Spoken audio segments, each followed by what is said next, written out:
everyone, welcome back to my channel.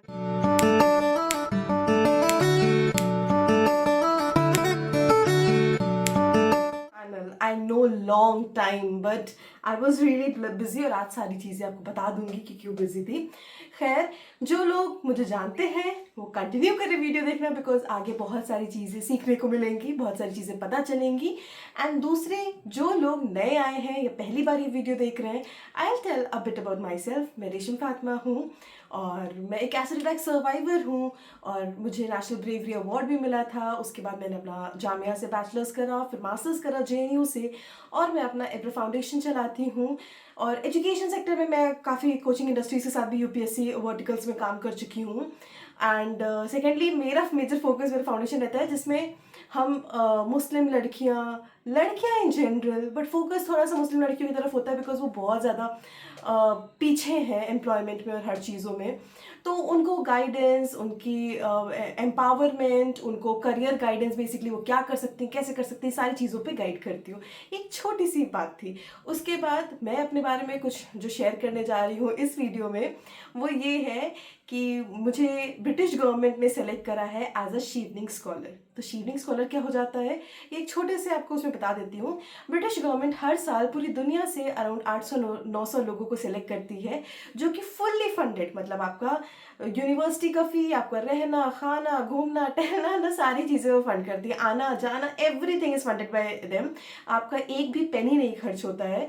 तो दे fund सच scholars. Basically शीवनिंग leadership पे मिलता है, लीडरशिप और नेटवर्किंग पे, दो चीज़ें बहुत ज़्यादा इंपॉर्टेंट है शीवनिंग में। तो जब मैं नेक्स्ट वीडियो में शीवनिंग के बारे में ज़्यादा बात करेंगे कि कैसे अप्लाई करना है, क्या करना है, तो उस वीडियो में हम ज़्यादा डिस्कस करेंगे डिटेल में। फिलहाल आप लोग कमेंट सेक्शन में बता दो अगर आपको सच में नेक्स्ट वीडियो में ये जानना है कि शीवनिंग कैसे अप्लाई करते हैं, क्या प्रोसेस होता है, तो मैं ज़रूर बनाऊंगी उस चीज़ पर में वीडियो। फिलहाल बैक टू आवर वीडियो। तो मुझे ब्रिटिश गवर्नमेंट ने सेलेक्ट करा है एज अ शीवनिंग स्कॉलर और मैं नेक्स्ट मंथ लंदन जा रही हूँ and to pursue my masters. उसमें यूनिवर्सिटी आपकी चॉइस होती है, तो मेरी 3 यूनिवर्सिटी चॉइसेस थी। LSE London school of economics and political science, university of Sussex थी, स्वास थी, और मेरी कैम्ब्रिज और ऑक्सफोर्ड भी प्रेफरेंस में थी। बट कैम्ब्रिज और ऑक्सफोर्ड के जो कोर्सेज थे वो मेरे इंटरेस्ट के साथ अलाइन नहीं हो रहे थे। Like I found so many courses but वो रिसर्च ओरिएंटेड थे एंड मुझे रिसर्च में आज से ज़्यादा कुछ इंटरेस्ट नहीं है। तो मुझे ओरिएंटेशन जो मेरा था वो जेंडर की तरफ था एंड जो कोर्स करने जा रही हूँ वो LSE में, that is gender and development. तो मैं बहुत ज़्यादा एक्साइटेड हूँ LSE से, gender development and globalisation, because gender department is way good in LSE। And बस अल्हम्दुलिल्लाह। तो UK में 1 साल का मास्टर्स होता है, तो next month I be going to UK to start my masters degree. And ये था एक बैकग्राउंड, बट मैं यहाँ तक पहुँची कैसे, क्या ऐसा हो गया कि मुझे एक बार में मेरे हाथ में ये स्कॉलरशिप आ गई, मुझे क्या जद्दोजहद करनी पड़ी, क्या मेहनत करनी पड़ी। तो इस वीडियो में हम उसी चीज़ के बारे में बात करने जा रहे हैं। ये video is more about like how I have reached this position, how, because it was a long journey. It has been 10 years after this attack and how I have overcame all these situations and career में आगे बढ़ना कितना important था मेरे लिए। तो उन सारी चीज़ों के बारे में बात करेंगे हम। बहुत सारी बातें करनी है तो बहुत सारा पानी लेके बैठना पड़ेगा। तो yes, coming back to the video. तो मेरी जर्नी स्टार्ट होती है जामिया से। तो जामिया से मैंने फिजिक्स ऑनर्स करा और ऑनेस्टली अगर मुझे उस टाइम पे पता होता है या ऑप्शंस ये पता होते हैं कि मैं और कुछ भी कर सकती हूँ, because I was the eldest child in the family और साइंस की थी, मैं पढ़ने में अच्छी थी तो साइंस में ही चली गई। बट शायद मैं कुछ और करती, बट ठीक है, हर कुछ आपको सिखाता है। तो मैंने फिजिक्स ऑनर्स करा। उसके बाद मैंने UPSC की प्रिपरेशन करी, जामिया RCA में रही हूँ, हमदर्द स्टडी सर्कल में रही हूँ, और मेरा एक प्रीलिम्स भी निकला था। एंड उसके बाद कोविड के टाइम पे मैंने दिया था तो मेरा नहीं हुआ था। तो 2022 के अटेम्प्ट में बहुत ज़्यादा डिसहार्टेंड हो गई थी एंड मेरी मेरी बहुत ज़्यादा तबीयत खराब हो गई थी। आई वॉज लिटरली, मतलब ऐसा होता था कि मैं 3 जगह रोड पे बेहोश हो गई थी। नॉट जस्ट बिकॉज ये एक फैक्टर नहीं था, बहुत सारे फैक्टर्स थे उसके। एक तो मेरा करियर, मुझे लगा था मैंने बैचलर्स के बाद कुछ करा नहीं और मैं प्रीलिम्स भी नहीं हुआ था। दूसरा फैक्टर था कि मैंने कोई मास्टर्स डिग्री करी नहीं, तो मुझे बहुत टेंशन होती अपनी एंजाइटी, अपने मतलब वो।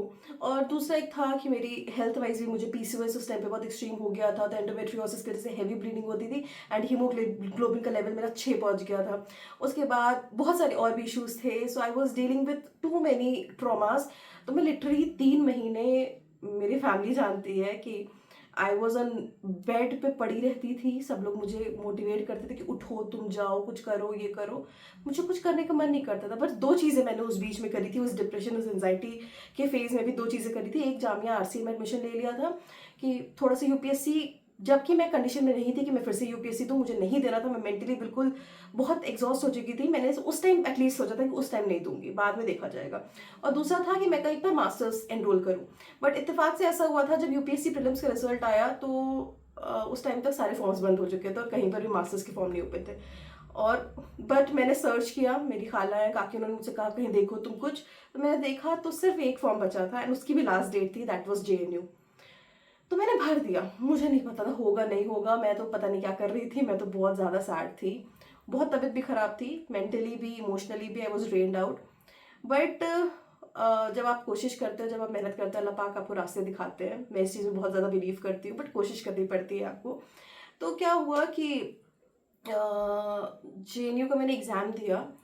मेरा यूपीएससी की प्रिपरेशन काफ़ी अच्छी थी, तो मैं ये नहीं कहूँगी मैंने जेएनयू के एग्जाम के लिए बहुत अच्छे से प्रिपेयर किया, because I was not in the right mental state at that point of time. But मेरी यूपीएससी की प्रिपरेशन अच्छी खासी स्ट्रॉन्ग थी, तो मैंने मेरा जेएनयू का एंट्रेंस क्रैक हो गया। देन वहाँ से एक वो मेरा एंजाइटी और वो सारी चीज़ें थी, वहाँ से निकलना शुरू हुआ। तो वहाँ से मैं निकली उस एंजाइटी, उस डिप्रेशन से, और जेएनयू जाने लगी। जब जेएनयू जाने लगी तो इंटरेस्ट हुआ, दोस्त हुए और बहुत सारी चीज़ें मैंने सीखी, फिर बहुत अच्छा लगने लगा। फिर उसी टाइम पे मुझे फाइनेंशियल इंडिपेंडेंट होना was very important criteria for me at that point of time. तो जेएनयू जाने से एक महीने पहले ही, बल्कि नवंबर में 2022 में मेरा जेएनयू स्टार्ट हुआ, और अक्टूबर में I got an offer from someone who knew me that I prepared for UPSC. तो स्टडी आईक्यू में भी as a subject matter expert you can consider, तो उसमें काम करने लगी मैं। It was work from home और मैं कॉलेज के साथ मैनेज कर लेती थी। I work with study IQ for that period of time, और अप्रॉक्सीमेटली 1-1.5-2 साल मैंने काम किया उनके साथ विद जेएनयू एंड ऑल। तो मैं काफ़ी, मतलब सारी चीज़ें ठीक थी। Oh my God, I was happy at that point of time. 2 साल में ठीक ठाक सारी चीज़ें हो रही थी। देन क्या हुआ कि I got married to Asgar, and Asgar came into my life like हवा का झोंका। This is funny but yeah it is true. And so we use to talk about career a lot, career, वहीं से हमारी बात ही स्टार्ट हुई थी। So I told him that it is my dream कि मुझे बाहर जाके ऐसे कुछ लंदन में एलएससी यहाँ से कुछ पढ़ना है, कुछ करना है। ही सेड ठीक है, देखते हैं, इंशाल्लाह कोशिश करेंगे, कुछ होता है तो। मैंने बोला हाँ इंशाल्लाह। तो उस टाइम पे हमें स्कॉलरशिप के बारे में नहीं पता था। तो बट वी गॉट मैरिड, तो असगर वाज लाइक तुम रेशम अच्छे से जेआरएफ करो, नेट दो, तुम पीएचडी करो। मैंने बोला हाँ ठीक है। तो अल्हम्दुलिल्लाह मेरा जेआरएफ भी हो गया है। I have JRF in my hand. पहले बार में मेरा नेट हुआ था, फिर जेआरएफ हुआ मेरा। तो जेआरएफ में मेरे पास था, तो मेरे पास 3 साल का ऑप्शन था कि मैं 3 साल में एडमिशन ले सकती थी। उसी टाइम पे हमारी शादी के 1 महीने बाद ही असगर के एक फ्रेंड है Sonal, so he got this Chevening scholarship. He is a lawyer here and he is working. तो उनके बेस्ट फ्रेंड थे, तो उन्होंने बताया, कंग्रेचुलेशंस हुआ। तो he was, Asghar was more excited than me कि यार रेशम को बताओ, रेशम मुझे लगता है डिजर्व करती है। एंड जब असगर के 2 फ्रेंड्स थे जिन्होंने अप्लाई किया था, उसमें से एक का हुआ था। तो जब हम लोग रांची आ गए तो we talked to them and he, वो लोग घर पे आए तो उन्होंने कहा कि मतलब भाभी आप अप्लाई करो, आपका होगा, you deserve this, because this is on leadership, networking and all those things, you really deserve this, आपका होगा, आप करो अप्लाई। तो ही टोल्ड मी प्रोसेस कैसे होता है, क्या होता है, क्या होता है। इत्तेफाक से मैंने उस टाइम पे अप्लाई करा। ठीक है, अप्लाई करा। मेरे एसेज असगर के फ्रेंड्स ने रिव्यू किए थे उस टाइम पे, तो ऐसे लिखने होते हैं, वो नेक्स्ट वीडियो में बात करेंगे, उसका प्रोसेस तो अलग है। तो रिव्यू करा and they said very good, और थोड़े से जो पॉइंट्स बताए वो मैंने एडिट करा एंड वी सबमिटेड। तो मुझे इंटरव्यू कॉल भी आया। इंटरव्यू कॉल आया, I went to the interview अच्छा हुआ and I was very confident, interview हो गया, अब तो मेरा हो जाएगा। बट उस साल इत्तेफाक से, उस साल क्या मतलब लास्ट ईयर की बात है ये, इसी टाइम पे रिजल्ट आया था, जून के टाइम पे। एंड आई वॉज एक्सपेक्टिंग मेरा हो जाएगा, बट मैं दिल्ली में थी बिकॉज मेरी नानी उस टाइम पे बहुत बीमार हो गई थी, एकदम से आईसीयू में चली गई थी। एंड हमें कुछ आइडिया भी नहीं था कि ये हुआ क्या, बिकॉज मैं अप्रैल मई में वहीं पर थी, दिल्ली में थी, और मई 20 को मैं दिल्ली से वापस आई थी, क्योंकि एंड मैं नानी बिल्कुल ठीक थी। तो क्योंकि मैं आइल्स का एग्जाम दे रही थी, तो मैं वहीं दिल्ली में थी। मैं आई और जून में वो इतनी ज़्यादा बीमार हो गई कि वो आईसीयू चली गई। And I was heart broken at that point of time. मैंने एक वो वीडियो शूट करी थी, आई रिमेंबर, लैपटॉप ऑन करके randomly, I attach that video at the end of this video. मैं इतना अपसेट थी, मुझे लगा सब कुछ खत्म हो रहा है, सब कुछ बिखर रहा है, बिकॉज मैं अपनी नानी के बहुत क्लोज थी, बहुत ज़्यादा क्लोज, बिकॉज मैं नानी के साथ ही पली बड़ी, तो she was not nani to me, she was a mother to me. And उसी टाइम पे नानी बहुत बीमार, एंड शिवनी का रिजल्ट आया। आई रिमेंबर उस दिन हम लोग हॉस्पिटल, 2 हॉस्पिटल से 3 हॉस्पिटल के बीच भाग रहे थे, एंड सारे हॉस्पिटल जवाब दे रहे थे एक्चुअली। तो वो हार्ट ब्रेकिंग मोमेंट था, और हम लोग फाइनली एक हॉस्पिटल में नानी को एडमिट करके आए थे। एंड काइंड ऑफ वो उनका भी पॉजिटिव रिस्पॉन्स नहीं था, बट थोड़ा सा उन्होंने कुछ बोला था, तो वी वर लाइक ठीक है इंशाल्लाह। तो हम लोग 12 बजे घर पहुंचे थे, एंड उसी का दूसरे दिन जो रिजल्ट आ गया, मेल आया मुझे, एंड इट वॉज नेगेटिव, नहीं हुआ था मेरा। And I was heart broken. मैं अपने घर वालों को उस टाइम पे नहीं बोलना चाहती थी, बिकॉज सब लोग बहुत परेशान थे उस टाइम पे, बट मैंने असगर को फ़ोन किया रूम बंद करके, एंड आई क्राइड। असगर ने कहा कोई बात नहीं, असगर ने मुझे बहुत उस टाइम पे कंसोल किया कि कोई बात नहीं, यू विल गेट इट, तुम डिजर्व करती हो, तुम्हारा होगा, कोई बात नहीं। तो खैर वो मेरे लिए हार्ट ब्रेकिंग मोमेंट था। मेरी नानी नहीं, मेरी सारी चीज़ें मुझे ऐसा लग रहा था ख़राब हो रही हैं, but I pursued, I applied again the next year, and alhamdulillah, I am selected this year. I got through the interview stage as well, and I'm very happy about it. So this was the good news which I wanted to tell you people, that I am selected as a Shearing scholar, and ये journey बहुत smooth, मतलब ये आपको कुछ rough patches बताए हैं, but कोई भी इंसान अपनी सारी पूरी जर्नी एक एक चीज़ नहीं रख सकते, तो वीडियो बहुत लंबी हो जाएगी।